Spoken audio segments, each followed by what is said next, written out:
వినబడుతుంది, చెప్పండి. వెంకటస్వామి గారు, కాంగ్రెస్ పార్టీ తెలంగాణని ఇచ్చిందేమీ లేదు, బలవంతంగా తెలంగాణ ప్రజలే తెచ్చుకున్నారు, కానీ ఆ క్రెడిట్ కాంగ్రెస్ పార్టీకి ఎటువంటి పరిస్థితుల్లో లేదని రామ్మోహన్ గారు, బీఆర్ఎస్ రామ్మోహన్ గారు చెప్పారు. దాన్ని పునరుద్ఘాటించారు రాజకీయ విశ్లేషకులు బండారు రామ్మోహన్ గారు. ఈ రోజున కేసీఆర్ గారు అదే చెప్తున్నా.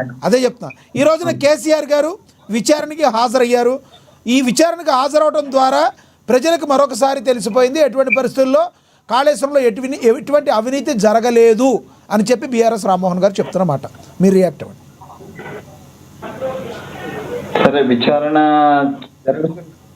జరుగుతున్న సమయంలో అవినీతి జరిగిందా జరగలేదా అనేటువంటిది నేను కానీ రామ్మోహన్ రావు గారు కానీ మీరు కానీ కంక్లూజన్ ఇవ్వలేము. ఎందుకంటే it is under going process. ఆరోపణ జరిగింది, దానికి ఆధారాలు సేకరించమన్నారు. దానికి సంబంధించినటువంటి టెక్నికల్ గా కానీ లేకపోతే రిమైనింగ్ పార్ట్స్ అవన్నీ కూడా విచారణ కమిషన్ జరుగుతుంది. ప్రీమోఫీసియా లేకుండా, అంటే ప్రాథమిక ఆధారం లేకుండా జ్యుడిషియల్ కమిషన్ విచారణ నేను అనుకుంటున్నా. నాకున్న నాలెడ్జ్ ప్రకారం రామ్మోహన్ రావు గారికి తెలుసు, అడ్వకేట్, నేను కూడా అడ్వకేట్, నాకు కూడా కొంత నేను భావిస్తున్నా.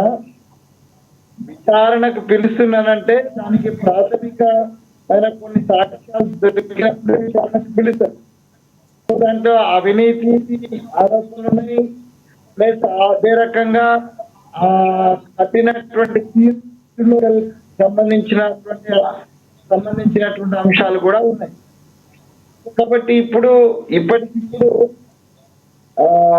కేసీఆర్ అభిప్రాయంగానే ఇక మొత్తం అయిపోయింది, ఇక దాంట్లో అవినీతి లేదు లేకపోతే దానికి సంబంధించి లేదనేటువంటిది కన్క్లూజన్ రావడం అనేటువంటిది తొందరపాటు చర్య నడుస్తుంది. దాన్ని మనం వెయిట్ చేస్తున్నట్టే ఒక అంశం. ఇంకా రెండవ అంశము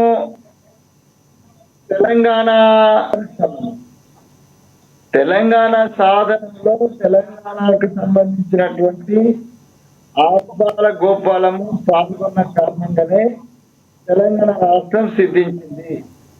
నేను తెలంగాణ ఇచ్చినటువంటి సమయంలో సోనియా గాంధీకి సంబంధించి లేకపోతే కాంగ్రెస్ పార్టీకి మంచి నేను ఒక మాట చెప్పాను సార్. నేను దాన్ని రిపీట్ చేస్తాను. Strong leader but weak desire. Strong leader but weak desire. Venkataswamy గారు, మీ వాయిస్ బ్రేక్ అవుతుంది, దయచేసి అర్థం చేసుకోండి. అది కనెక్ట్ కావట్లేదు, ఒకసారి రీకనెక్ట్ అవుతారా మీరు? మీ వాయిస్ బ్రేక్ అవుతుంది. ఎస్, మళ్ళీ వస్తాను మీ దగ్గరికి. మనతోటి రాజకీయ విశ్లేషకులు పాపిరెడ్డి గారు ఉన్నారు, ఆయనతో మాట్లాడదాం. పాపిరెడ్డి గారు నమస్తే అండి.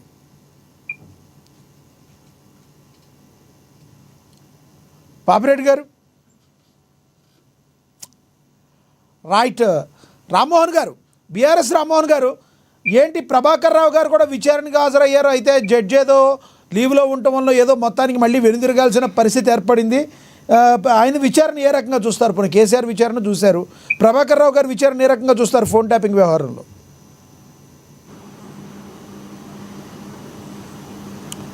బీఆర్ఎస్ రామ్మోహన్ గారు, అదే వినిపిస్తుందా? యా, వినబడుతుంది. ప్రభాకర్ రావు గారి విషయము చాలా రోజులుగా నడుస్తుంది కాబట్టి పోలీస్ యంత్రాంగం వల్ల దానిపైన వాళ్ళు సపరేట్ గా పర్మిషన్ తీసుకుని వాళ్ళు ఇక్కడ పిలిపించారు కాబట్టి అది పోలీస్ యంత్రాంగం చట్టపరంగా ఏం జరగాలో ఆ పని జరుగుతూ ఉంది. దాంట్లో టీఆర్ఎస్ పార్టీకి ఎలాంటి సంబంధం లేదు. దాని గురించి కూడా పెద్దగా మేము కామెంట్ చేసేది ఏం లేదు. ఎవరైతే తప్పు చేస్తారో వాళ్ళు కొంతమంది అరెస్ట్ అయ్యి జైలుకు కూడా పోయించినారు.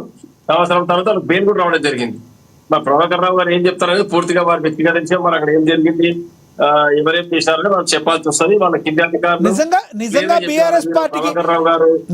బీఆర్ఎస్ పార్టీకి ఎటువంటి సంబంధం లేదని మీరు గడ్డపదంగా చెప్తారా? నేను అదే చెప్తున్నాను. కింది అధికారులు ప్రభాకర్ రావు గారు మా ఉన్నత